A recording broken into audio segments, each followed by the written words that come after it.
country, Nigeria is never far from bizarre and shocking stories. Stories of snakes swallowing money, millions of naira expended on cutting of grasses and termite eating payment vouchers, and just a few examples.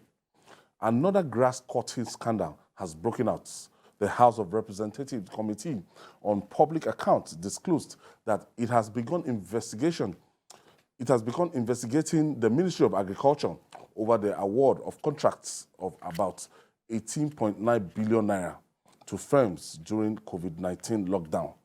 At the investigative hearing, chairman of the committee, Wale Oke, said the contracts were awarded to the companies for bush clearing, land preparation, and rehabilitation of soil and plant laboratories. During COVID-19, these contracts were awarded, and 18.9 billion naira. As financially down as this country is today, we still have people, Ministry of Agriculture. Yes, you blame them. They see these kind of things happen without consequences. Yes. Yeah. It's a common feature in NDDC. Those ones, NNPC. during the COVID, they even distributed money to themselves as if they were the poorest of the poor. The poorest of the poor were the Collected their own palliative. They gave themselves palliative. And they claimed that they awarded contract, executed contract at the peak of the lockdown, when people were inside their homes. Yeah. And they got away. They were indicted by the Senate, but nothing happened. The Senate released its findings, nothing happened. They even recommended that the NDDC itself should revert to supervision by the office of the president, not under a minister. That was the recommendation of the Senate, one of the recommendations. But that has not changed. Nobody, no, the executive didn't, I don't think the executive even bothered to look at their findings. That's why you find sometimes someone like Ndume expressing anger that we've tried to support the executive. But the executive will come up with our findings, will come up with resolutions. Those resolutions go unaddressed. So this is the thing. If you have a situation in which these things happened and nobody appeared to bother about it, no consequences, nobody jailed, nobody even convicted, nobody punished, these things will continue. I've seen the response of the ministry to the allegation. One of the first things the ministry said was there was no audit query to even warrant the invitation by the House in the first place. The House, in exercising, in playing its role of oversight, does not have to issue an audit query. It can summon you to say, look, come and explain certain things. And you must answer their summon. The law permits them to do that. So now they are saying, oh, it is not true. It's actually 2.5 billion that we spent, you know. Perhaps a proper investigation will yield the truth to everyone. They are saying, look, they even executed some road projects in 6 states out of that money. They found a way to explain what happened. They are saying it's not up to 18 billion, that is actually 2.5 billion. So it's up to the House of Reps to do further investigation. But my concern is some of these things, we've seen the House and the Senate make so much noise about investigation and nothing will come out of it. Oh. Nothing. Sometimes they don't even conclude their own investigation. You understand? As if somebody phoned them to say, stop where you are. Off the mic. Off the mic. You can imagine starting your investigation and not concluding And nothing it. will come out of it. What do you take us for? We started following you. We started following you. We wanted to see the end of the thing. outcome. But you just stop the investigation. You won't even get back to us. Let me tell you something about government too. You see, the other day it was the Accountant General that was said to have been guilty of about 109 billion naira. You know what is he doing now? They want to do negotiation. Someone stole money. He wants to negotiate. Allegedly. Allegedly. He will return some of Well, what allegedly he has stole stolen. money. Sorry, allegedly, and he wants to negotiate. He returns certain amount of money. But you see something about governance and government is this, with my little experience.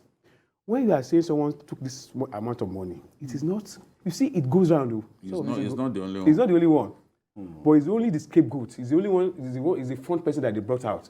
So those people that have been part of it, look, I mean, this problem, you are part of, those are the people that will now be putting pressure. Yes. Lawmakers, So that, please stop this thing, off the mic, all those things. That is the situation in the country. Like a ring. Yeah, it is. No, the That is man not is possible for that person the to man just with- dip he his hand can't into the take tail 109 and billion take alone. 109 No, billion. no, he can't do it alone. He can't. That There one are so many Fabio, people Fabio. that are involved. But those are the people that will now be putting pressure. That thing cannot continue. Okay. They will assure him now that don't worry. Don't worry You yourself. talk to somebody in the presidency. Yes, you they talk talk- to yes, big people. Because big people, God bless you. Because they are, Because if the it guy goes should cuts go across. down, some people will go down with him. Of course. If you pull the Okay, we have Ade from London. Thank you for joining us, Ade. Good afternoon.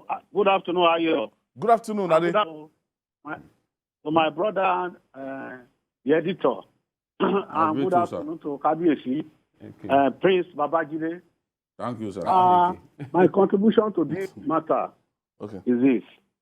You see, corruption in my country, Nigeria, it has become industry now.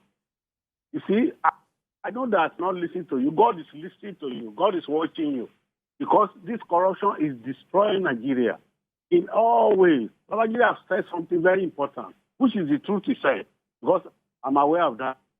That people don't want to pay tax, they will say to them. 2 years ago, someone came from Nigeria, my friend, you see me, working in the office. He told me exactly what Babajide said, that they would negotiate and come with a bad cash and pay maybe 1%. So corruption has spoiled our country. Look at recently, about 5 governors or 4 governors were here, in hotel in Park Lane there. A lot of money spent, nothing, for nothing. And by sideway, they will see their doctor. As if there is no place to do meeting in Nigeria. So nobody is checking there. Our president just relaxing. He has told us the job is tough for him. That is what is happening. Nobody can try this under Baba Yabo. Nobody. But Thank you. Thank you, Ade. So, as we were saying, that it's not possible. No, So it's there not. are layers to this Yes, thing. look, let me tell you about this issue of corruption. I'm not sure we are ready to tackle corruption in this country because it is so endemic. I don't even want to compare any administration. I don't want to go to where United administration or Buhari or any. No, it's so endemic, it's so pervasive in this country that we need a shock treatment. We can't continue like this because if you continue like this, the country is just good. No, they will bring the country down. I think we've discussed it informally before now, that this particular case, the Accountant General case, that there's more to it that we can see. No, that it's not just an ordinary case. You know, we have to bear in mind that it takes two to tango. The quantum of money that we are talking about, there's no way an individual can take it. Generation. No. Civil servants will help you. Civil they servants will are teach you. enablers. You know, where you can even make mistakes, they will be the ones to tell you. When it comes to processes, they are the masters of it. They will tell you how you can go about it. When you appear to run into a logjam, they are the ones who will tell you what to do to get out of that mess. You know, they've been in the system for so use long. paperwork. Let me tell you something. cover it. To buttress you, Jide. You see, when I was in government for a while. You see, when you want to do any memo, I have an idea of what I want, but I'm not the one that will write it out. It's a civil servant that will write the thing out for me. He knows the language to use. He knows what he's going to quote. There's a section that he will quote. You know, I will now look at it. Okay, if you don't quote the appropriate section, because everything is under one section or the other. If you don't quote the appropriate one, they will return it to you. So it's the civil servant that will write all those things out for you. You write the memo, putting the appropriate order on this, so this and that. Then you look at it. Okay, does it cover what I want to? Okay, you sign it. they are the one that will teach you all those things. So when And you are even talking, you, they can send you to jail. Oh, they easily. can. If No. you don't read their memos thoroughly If you don't read, before yes. giving your approval. Before you, yes, I know of one former secretary to the state government. That man, he said he will not append his name to any of the memos that are coming. He will just tell one of anything that is going to the council. The council is where the governors meet with the commissioner and all those things, or ESCO. He doesn't. He will give his people. Oh yeah, look at it. Since I know they chop from this thing now. Why I go come put my signature? He won't. He just tell them the civil servant, oh yeah, you can sign it. I will present it. But today, the guy is living freely. He don't get money. Oh. He doesn't have money. Sorry for but the fact is that nobody's owning anywhere. They call him Juma. Yeah. Just a Juma, a useless man. That's a useless man. Useless man. Yeah, Somebody but was telling me. nobody's troubling him. He's sleeping soundly. Somebody even told me that a soldier threatened to shoot a contractor. How? He said, "You're useless. I don't want to. If you get close to me, I'll shoot you." He doesn't give bribe. He was not prepared to give the man bribe. I don't know how we've made corruption The culture of Roger. a culture that is so ingrained in us, as if it has come to stay. No, it has come to stay. No, I mean, it's like the corruption is an unwanted visitor. We should treat it as an unwanted visitor. Somebody comes into your house, if it's unwanted, you are standing right at the door with him because you want him to go out the next minute. That's the way we should treat corruption. You know, when you don't want to see someone, you are holding the curtain, your door curtain, that person is still at your door. You say, okay, whom do you want to see? Okay, that person is not at home. Can you go back?